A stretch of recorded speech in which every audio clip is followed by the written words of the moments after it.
Hey guys, welcome to Daily Screen. Dan yap, kita baru saja pulang dari bioskop, baru selesai menyaksikan film The Little Mermaid 2023, di mana kurang lebih 34 tahunan sudah berlalu sejak perilisan dari animasi The Little Mermaid pada tahun 1989. Dan sejak saat itu memang benar-benar viral sosok Putri Duyung ini siapa sih gitu yang nggak tahu. Meskipun cowok-cowok yang nggak nonton pun setidaknya udah tahu lah dari awal-awal bagaimana gambaran dari The Little Mermaid. Nah, termasuk dengan dirilisnya live action dari The Little Mermaid di tahun 2023 ini, itu benar-benar kontras dan juga menimbulkan banyak sekali kritikan-kritikan pedas. Ini akibat pihak Disney mengubah karakter utama yang kalau di animasi putih, cantik, rambut merah, fantasi, benar-benar kita harapkan hadir gitu. Benar yang tidak mungkin gitu. Intinya kayak dunia fantasi dan cantiknya luar biasa gitu. Tapi tiba-tiba Disney mengubah karakter utama di versi live action ini dengan karakter kulit hitam yang diperankan oleh Halle Bailey. Arielnya ini kulit hitam. Nah, makanya sejak saat itu banyak sekali orang-orang yang mengkritik, dislike-nya bahkan sampai 1 juta dislike gitu ya. Termasuk juga gue juga sempat bahas gitu, bagaimana ini langkah Disney yang terlalu kontras mengangkat minoritas yang justru menurut kita justru agak menghina sang kaum-kaum minoritas itu sendiri di sebelum gue nonton filmnya.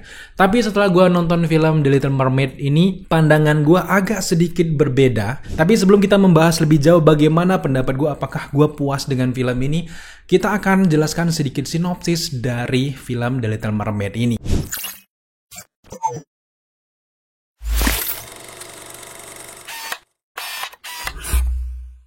The Little Mermaid 2023 ini disutradarai oleh Rob Marshall yang juga menelurkan film Mary Poppins Return 2018, sehingga ada banyak sekali ciri khas Mary Poppins di film The Little Mermaid ini. Kemudian Ariel diperankan oleh Halle Bailey, kemudian Prince Eric diperankan oleh Jonah Hauer-King, dan masih banyak lagi pemeran-pemeran pendukung lainnya yang sangat-sangat mensupport jalan cerita dari film ini. Kurang lebih ceritanya di sini menceritakan sosok Putri Duyung bernama Ariel yang merupakan anak bungsu dari Raja Triton, penguasa Atlantika, yang benar-benar penasaran dengan dunia atas. Jadi memang sejak kecil sosok Ariel ini selalu ditakut-takuti oleh sang ayah terkait dengan bahwa manusia itu sangat jahat. Sampailah pada suatu ketika Ariel ini melihat sendiri dengan mata kepalanya bahwa manusia itu sangat baik, enjoy, karena dia melihat dari kapalnya orang lagi bersenang-senang, joget gitu ya. Nah, disinilah tiba-tiba Ariel ini tertarik dengan satu pria yang merupakan bos dari kapal ini, yaitu Prince Eric yang merupakan calon raja di daratan, di mana Eric ini terkenal bahwa dia ini baik hati, budiman, dan juga penyayang binatang. Sejak saat itulah Ariel ini tidak lepas pandangannya untuk menyaksikan dan juga memperhatikan gerak-gerik dari Prince Eric ini guys. Namun sayangnya pada suatu momen kapal dari Prince Eric ini harus menumbur terumbu karang yang membuat kapal ini karam, dan akhirnya Ariel ini menyelamatkan Eric yang hampir saja meninggal dan diselamatkan ke daratan. Nah, sejak momen penyelamatan inilah akhirnya Ariel dan juga Eric ini selalu mencari satu sama lainnya dan akhirnya membuat mereka bertemu. Dan kalian bisa tebak sendiri kalau kalian sudah menyaksikan animasinya, kurang lebih animasi dan juga live action dari Little Mermaid ini tidak banyak perubahan. Gue cukup suka dengan The Little Mermaid ini karena yang pertama adalah mereka tidak terlalu banyak keluar jalur dari cerita animasinya. Memang ini kayak nggak ada kejutan sama sekali filmnya. Memang iya, kalau dibandingkan Mulan kan itu kan dirombak abis-abisan gitu ya ceritanya, sehingga banyak sekali orang-orang yang kurang suka, dan bahkan film Mulan sendiri agak kurang sukses kan sebenarnya. Setelah menyaksikan The Little Mermaid ini, gue cukup puas dengan arahan dari Rob Marshall karena memang dari awal film kita memang sudah dijelaskan bahwa bagaimana sih keadaan dari lautan Atlantika itu, bagaimana Putri Duyung ini berkumpul gitu ya. Cuma yang agak sedikit mengganggu adalah bagaimana penggambaran dari kakak-kakak dari Ariel ini. Kita tahu sendiri kalau Ariel ini kan kulit hitam, ayahnya agak cenderung putih, kemudian juga kakak-kakaknya ada yang ras Asia, ada yang ras dari mana, pokoknya semua ras ada di sini. Jadi kayak ini kayak antisipasi dari pihak Disney, jangan-jangan kalau ada protes nih, semua ras kalian ada, kalian dari Asia ini Duyung Asia, kalian dari sini negro misalnya ada, kalian dari ini itu ada. Jadi kayak seolah-olah ini janggal banget guys, karena mereka nggak ada kemiripan satu sama lainnya. Gue nggak tahu apakah di dunia duyung itu kakak adik itu nggak diangkat dari satu ibu kandung gitu, nggak tahu. Tapi kalau gue lihat dari jalan ceritanya itu kayaknya mereka dari satu ibu kandung gitu ya, nggak kebayang gitu ya, satu kakaknya nggak mirip sama ayahnya, nggak mirip sama ibunya, jadi gimana gitu, agak sedikit janggal aja gitu ya. Dengan durasi 2 jam 15 menit yang menurut gue agak sedikit kekurangan adalah di awal film, separuh film di babak pertama itu terlalu bertele-tele, menurut gue agak sedikit lama, sehingga ada beberapa momen yang gue sedikit bosan, agak sedikit ya memejamkan mata kayak gitu. Tapi setelah babak 2, babak 3, itulah mulai titik serunya di mana Ariel ini mulai ke permukaan, mulai juga bertemu dengan Ursula. Nah, karakter Ursula juga di sini tidak kalah kerennya dengan karakter utama, di mana tidak kalah mengancamnya dengan versi animasinya. Gue cukup salut dengan aktris yang memerankan Ursula, di mana Ursula ini juga sama mengancamnya, sama kejamnya, tapi juga punya daya tarik tersendiri gitu guys. Selain sang karakter utama Ariel yang gue cukup suka yang diperankan oleh Halle Bailey, Ursula ayahnya yang benar-benar menarik perhatian, juga pengisi film ini menjadi makin keren adalah Sebastian dan juga Skatel, yang dimana Skatel ini, si bangau ini ternyata disuarakan oleh Awkwafina, dimana kita tahu sendiri bagaimana kocaknya Awkwafina, hanya mendengar suaranya saja itu benar-benar keren gitu ya. Dan secara garis cerita gue cukup suka transisinya, hanya memang seperti gue jelaskan tadi di awal agak bertele-tele. Nah, yang paling juga menonjol bombastis dari film ini gue sangat suka adalah dengan lantunan lagu yang membawa kita flashback nostalgia lagi dengan The Little Mermaid yang ada di 1989, juga dengan suara yang emas semua gitu ya.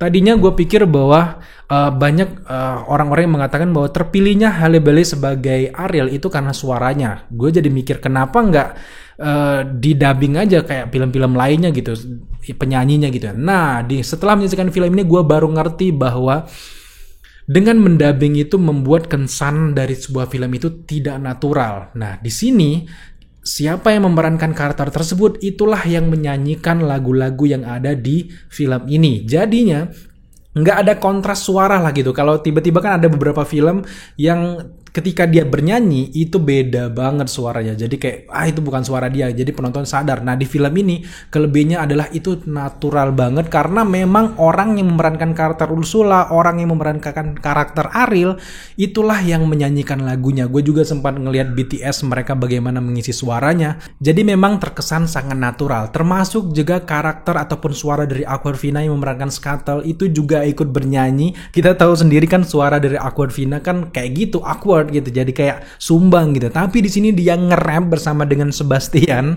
dimana itu judulnya The Scuttlebutt, dan itu salah satu momen ataupun lagu favorit gue, karena gue sempat denger Scuttlebutt ini di versi Disney Vevo.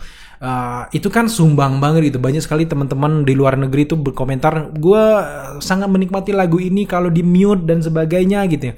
Nah, setelah menyaksikan filmnya baru sadar bahwa adegan dengan lagu yang sumbang itu ini untuk adegan ini, dan setelah melihat adegannya, wah itu jadi salah satu lagu favorit gue gitu ya. Tapi memang tidak bisa dipungkiri bahwa Halle Bailey adalah karakter yang menghidupkan Putri Duyung dengan pandangan ataupun kacamata yang berbeda. Kalau selama ini pandangan gue bahwa cantik itu putih, rambut merah kayak Putri Duyung di film 1989, kali ini gue punya pandangan berbeda dari kecantikan. Kalau di versi kita kulit gelap tuh cantiknya gimana gitu, jadi kayak punya pandangan berbeda. Jadi kalau sebelumnya kita banyak orang yang berpikir negatif dengan karakter ini, bahwa film ini bakal flop atau gagal, ternyata salah besar, dan gue enjoy sekali menikmati filmnya. So, sekarang mari kita berbicara soal sinematografi dari The Little Mermaid ini. Yang gue suka adalah bagaimana pengambilan sudut-sudut kamera juga gambarnya itu masih referensinya adalah di versi animasinya, karena bener-bener kayak Rob Marshall ini bener-bener menghargai animasi yang hadir di tahun 1989 tersebut. Salah satunya itu gue suka adalah pengambilan gambar dari atas ketika si Skatel lagi terbang, itu kan kelihatan lehernya, sayapnya. Itu kalau nggak salah malah ada di versi animasinya. Kemudian juga landscape pemandangan dari pantai, dari alam bawah atas gitu ya, bawah air gitu ya. Dan itu gue sangat suka, nggak ada masalah gitu ya. Satu-satunya masalah gue untuk terkait dengan sinematografi di sini adalah CGI-nya guys. Karena CGI-nya masih serba nanggung. Kalau kita berbicara soal Disney, raksasanya pembuat film keren gitu ya, bener-bener film ini kayak tanggung banget gitu. Apalagi di bawah air, itu serasa lihat ini bafuknya sama kayak dunia bawah airnya Namor yang ada di Marvel. Dan ini pergerakan rambutnya itu pun nggak kayak alami banget, kayak nggak usah bandingin Avatar deh. Kalau Avatar kan mungkin terlalu jauh gitu ya. Bandingin sama Aquaman aja deh kan. Karena masih, kalau bandingin sama Aquaman masih jauh menang Aquaman jujur. Karena memang dari segi tatanan-tatanan bawah lautnya itu terlalu realistis gitu ya. Terlalu realistis untuk sebuah kerajaan dengan fantasi kayak gini, menurut gue agak sedikit dipoles lagi gitu ya. Salah satu CGI yang paling gue benci dari film ini adalah, ini kalau kita berbicara soal Disney ya, wajar kita sedikit kritik karena mereka banyak duit gitu ya. Salah satunya adalah ketika adegan akhir, ketika Prince Ariel ini melawan si Ursula, tiba-tiba Ursula jadi gede tuh.